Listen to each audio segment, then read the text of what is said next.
behind that, how that bracelet got put in there, who put it in there, and how it got to the jail and so forth? I do now, and I'm glad you brought that up, because Mr. Baez has been criticized as bringing that into the jail.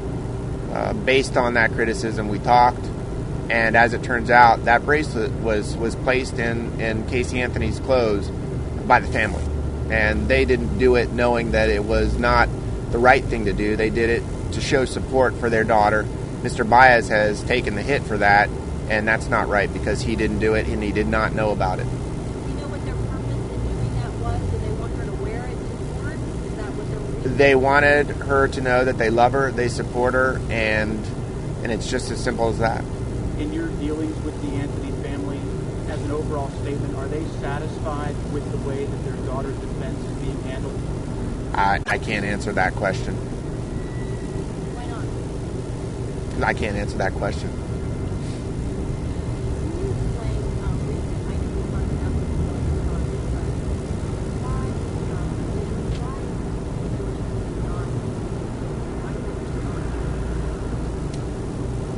is there a way to visit without worrying about foreign? I've said this before, and I hope I'm going to answer your question adequately. They haven't visited her because every time they do, there's a videotape on the internet and in the media within 24 hours. They don't want to do that. And they have respected Mr. Baez's wishes as well as the integrity of their daughter's case. This case should not be tried in the media.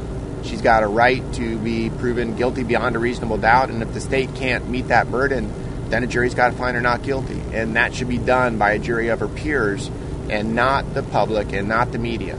So in the broad picture, although it's hard for them not to visit her, she understands and they understand, and they are trying to be respectful of that.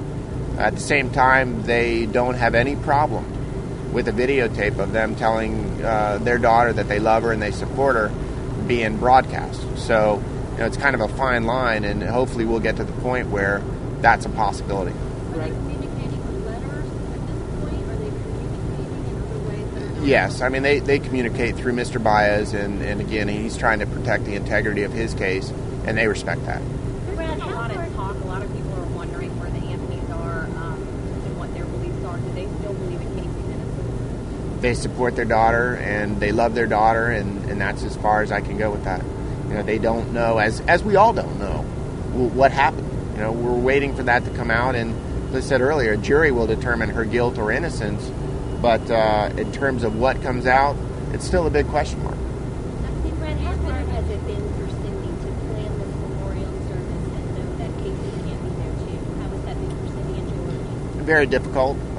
Difficult on one hand, but therapeutic on the other. I mean, as it is for any family. Having a service for a loved one that they lost, it's part of the grieving process. And it's part of the grieving process, I think, for all of us. Because so many people have put their hearts out there and fallen in love with this little girl that the service on Tuesday is going to show that for everybody. Has there been any discussion? Into the planning of this? Say it again? How much time has gone into the planning of the service? Weeks. No, not all at one time, but parts here and there. And of course, the main part is, when would Caylee be released? When would she be ready to go back to her family? That's part of the closure process and the grieving process, not as much as planning. Has there been discussions by the family talking about attending future court proceedings, knowing that they will be able to see their daughter there in person? They're going to do that on a appearance by appearance basis, whether they can get in there and show their support without having a crowd around them. And of course, that will depend on when they're able, when they're ready to step back into the public eye. It's just got to be painful. They can't talk to her, they can't see her without knowing all the scrutiny that would fall down. I mean, it's got to hurt. That's the hardest part, is not being able to talk to her freely. Even if they do have the opportunity to speak with her, they won't be able to say everything that they would want to say for fear of everything being out there. And I'm not talking about incriminating statements. I'm talking about personal family thoughts that you and I are not subjected to. I mean, if you want to call your mother or your sister and tell her all the things that you want to tell her, nobody's going to know about it, and they don't have that privilege, that opportunity.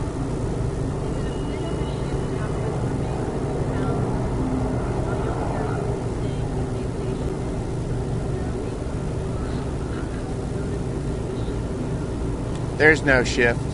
She is innocent. She's innocent until proven guilty.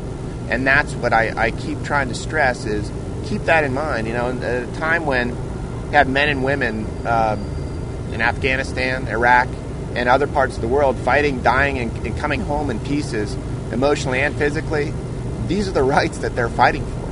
And they're important. And we need to remember that and give those individuals that are fighting for that the respect that they deserve, because we're living it. They're fighting for it.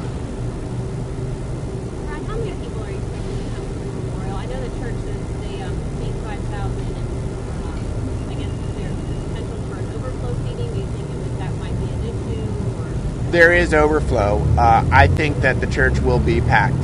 I think that it'll be filled to capacity, and probably we will go into overflow. Think you may have to turn people away? I hope not. I really hope not. We'll try and accommodate everybody if it's possible. It may be standing room only, and if we can accommodate those, we will. Brad, just to sort of sum up, what do you hope that Tuesday accomplishes? I hope that Tuesday is the beginning of closure on this part of the grieving process for the Anthonys. There's never closure to losing somebody that's close to you, especially a child that didn't even reach 3 years old.